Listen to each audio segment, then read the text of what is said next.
First off, I just want to say that I had problems recording this game and running it in general, and that's why the footage looks like that.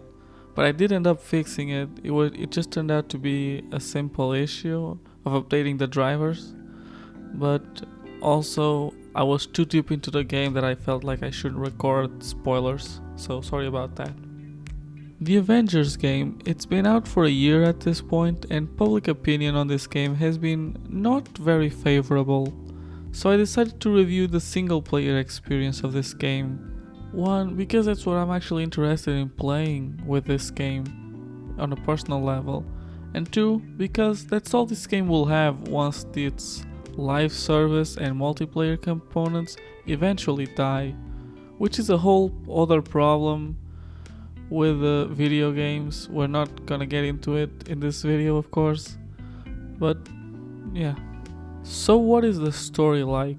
Well, we start with a prologue where you play as a young Kamala, aka Miss Marvel, and you see the events that lead to the explosion that causes the death of Captain America and the creation of mutated and superpowered humans, and the subsequent disbandment of the Avengers. This working as a origin story for Kamala, being one of those affected by the blast, and I would consider her the main character of this game. I'm not very familiar with Miss Marvel, but I do like her character here. She represents a jovial and optimistic energy to bring back the Avengers. This opening is very powerful and bombastic, even feels like it belongs more to an X-Men type of story than the Avengers one, but even in this opening we see the problems that will eventually plague the rest of the story. Characters are very one-noted and morally black and white. Even when there is a semblance of doubt or conflict or anything interesting within the Avengers, it usually gets resolved within a mission. It's especially annoying when some of the conflicts here can be interesting. For example, the conflict between Iron Man and Hulk, where Iron Man blames Hulk for the end of the Avengers and Hulk kinda truly believes that the Avengers probably should have ended. But this never gets developed all that deeply and leaves the story to be very simple, making it feel like a kid's story. Another problem I have with the story is I found it to have a lack of identity.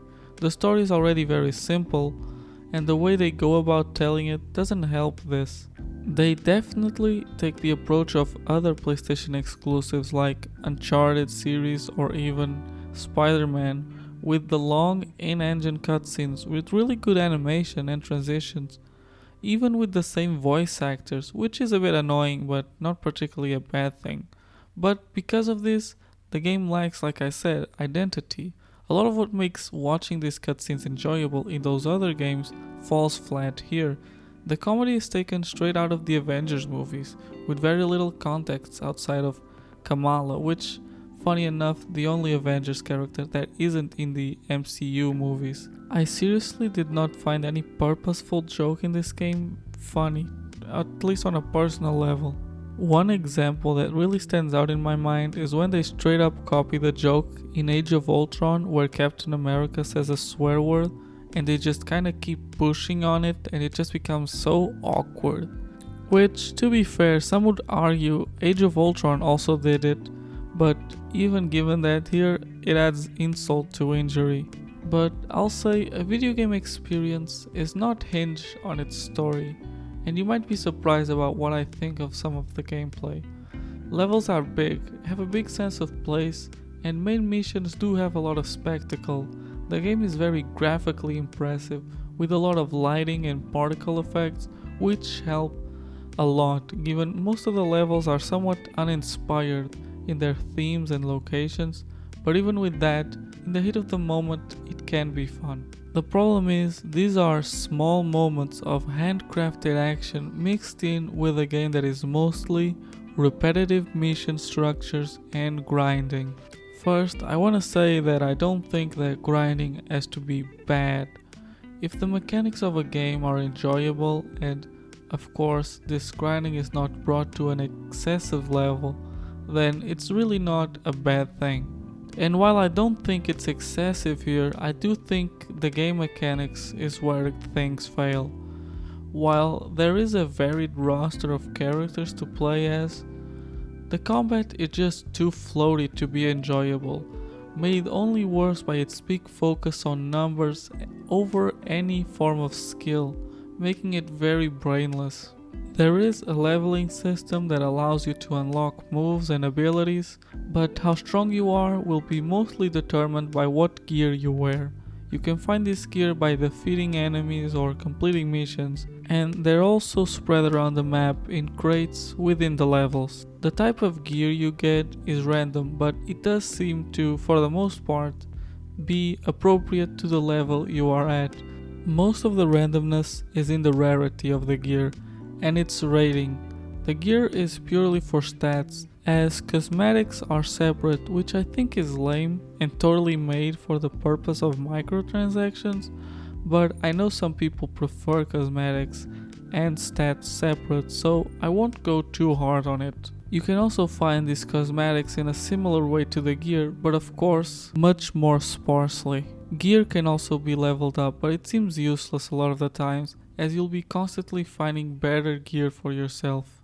Honestly, how fast you get new gear can get to the point of tedium, as you'll be changing most of your gear every other mission.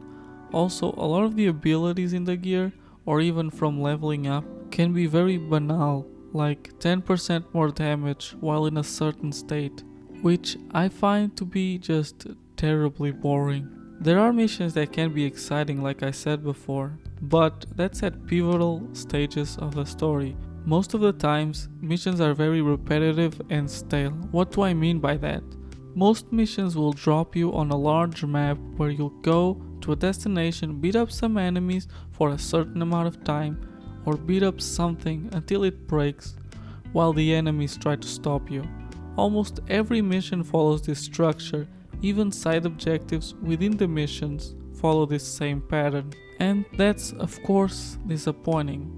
The soundtrack falls in the same category here, being a lesser problem as it is competent and fitting, but I don't have much to say about it honestly, which I think it's okay, but not a good thing, you know? That's kind of a big problem with this game. It's full of mechanics and even micromanagement, but there just isn't much to say about it. Everything is competent to some extent, but not anything more than that. All of this game needed was one of these elements to be better and push it above to make all the others mediocre aspects better along with it. For example, if the mission structure was more creative, then I wouldn't mind the simple combat. If the combat was more interesting, I wouldn't mind the repetitive mission structure. If different gear made a bigger difference in how the game played, then maybe there would be something here to make it special. But as it stands, the game is too restrained in trying so hard to be this live service that it forgets to be a game. And for that, I'm giving it a 5 out of 10. It is a nice looking game, but it doesn't stand out in any way besides that. Now, do I recommend it? Well, no. But I do think there is a subsection of people who will enjoy this game. People who just want to turn their brain off and play something to relax after work. People who are only gonna play this game a mission a day. And if you enjoy the game that way, then more power to you. But I'm not gonna be touching this one anytime soon. Well, thank you for watching, and please subscribe and like and all other things. Be sure to have a good day, hopefully, and bye.